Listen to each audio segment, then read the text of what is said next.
Get ready to go from surviving to thriving with me, Clare Downham, where we explore the no tools, no techniques shift to overcome stress, silence self-doubt and create a life of calm, fulfillment and freedom. Let's dive in and begin your transformation. Hi there. So today, why calm isn't what you think it is. And I think many of us, in fact, I've spoken about this so many times before, that our entire life is built on chasing calm. We probably wouldn't express it quite in that way, but it really is like everything that we do, everything that we, um, every behavior, everything we chase, everything that we drink, eat, so many of the things we do are about trying to feel calm, whether that is drinking wine, meditating, our career, our relationships, the stuff we own, the stuff we think we want to own, the money, the just endless things um, are about a human mind body system trying to get to calm.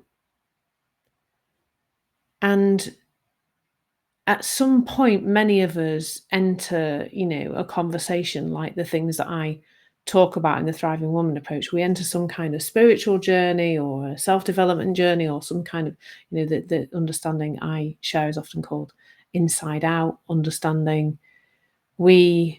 This understanding that this calm is something that, well, sort of more the self-development stuff, something that we can create, something that we can make happen in some way.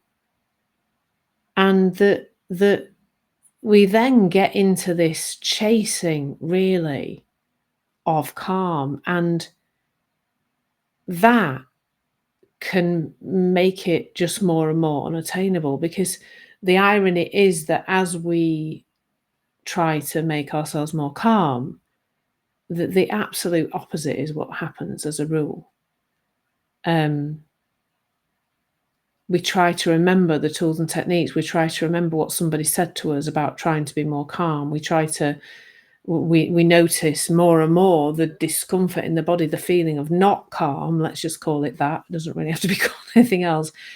And we get like almost panicked by that. And I think that's something that I came across kind of early on in my spiritual journey, where I remember once a woman coming into a coaching space where I was doing sort of some group coaching. And this was one of those kind of drop-in things where I volunteered and people would come in. And this woman came in one day and she was really upset about a situation that had happened to her. And she was more upset really that she wasn't able to stay calm whilst this awful thing, I mean, the thing that she described was happening to her, or had happened to her, was pretty awful. I thought it was pretty awful.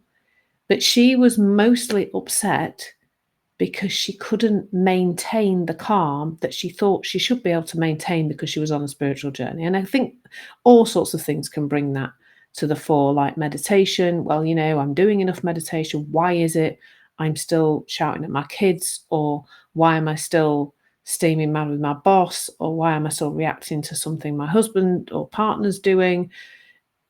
I shouldn't be doing that now, because I should be able to maintain some kind of settledness, calmness all the time. Now, that is not what I talk about when I talk about calm. This is what I'm pointing to today with this video, why calm isn't what you think it is. Because that, to me, first of all, the first thing about this idea of trying to being able to almost spiritually bypass ourselves to stay calm all the time is really, really dangerous and damaging, I would say, because it's impossible. It's absolutely impossible. It is not possible to stay calm all the time. I suspect the only place it would be possible if you just completely withdrew yourself from life.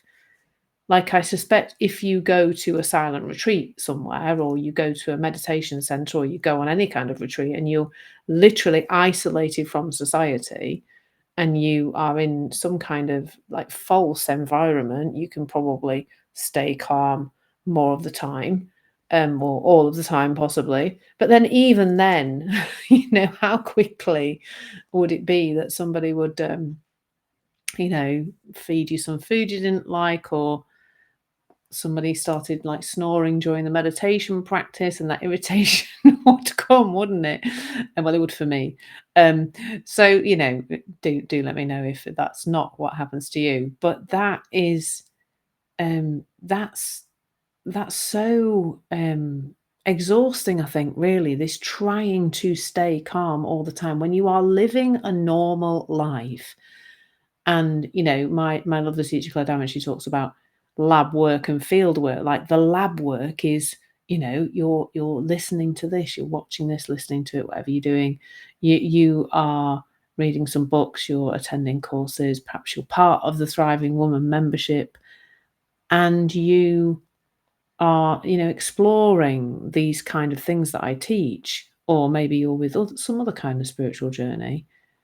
However, the field work where you go out into the world, that's so much more a part of the healing.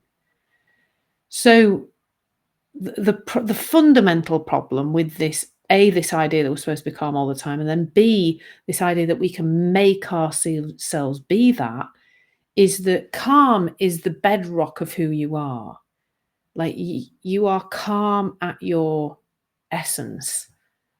I often talk about how little children, when they get to sort of toddler age, when they tend to go through every emotional, the entire gamut of emotions within a 15-minute space of time, that they remain calm in between and almost while it's happening, because they have nothing on any of the emotions. They don't see them as wrong. They're not judging themselves. They're not feeling any guilt or shame or unpleasantness. And they're certainly not saying, I shouldn't be experiencing this. This is a wrong experience.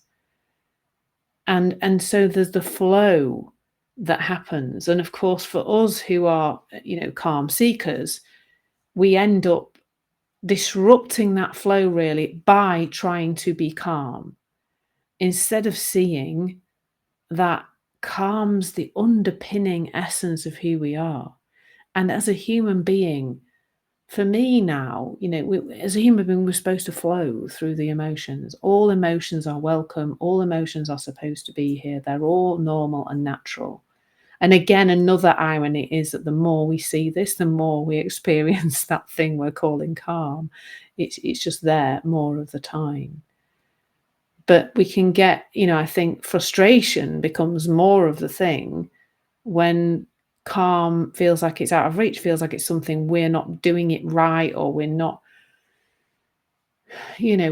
kind of getting the right tools or techniques, or perhaps not doing enough, or all of that. When and all that's doing is adding noise to the system. If you think that calm's the bedrock, and then there's whatever it is that's come into our lives, or what we're thinking about, that's creating some discomfort, that we're misaligned with, this truth of calm, really. Can you hear the irony in that? Like, the only reason we're not feeling calm is because we're believing thoughts which take us away from calm. And then, of course, if we think there's an extra layer, I've got to go out there and do something. Oh, and look, I'm doing it wrong, and I'm not. We're just adding more and more thinking into the pot, more and more beliefs in things that are not true, more and more belief in separation from calm. And that's all it is, really, is believing that we are separate from calm.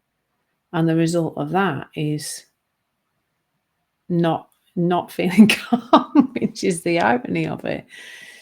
In the Thriving One approach, we're really pointing to really getting some clarity on this differentiation between, well, who are we really, and what is transient?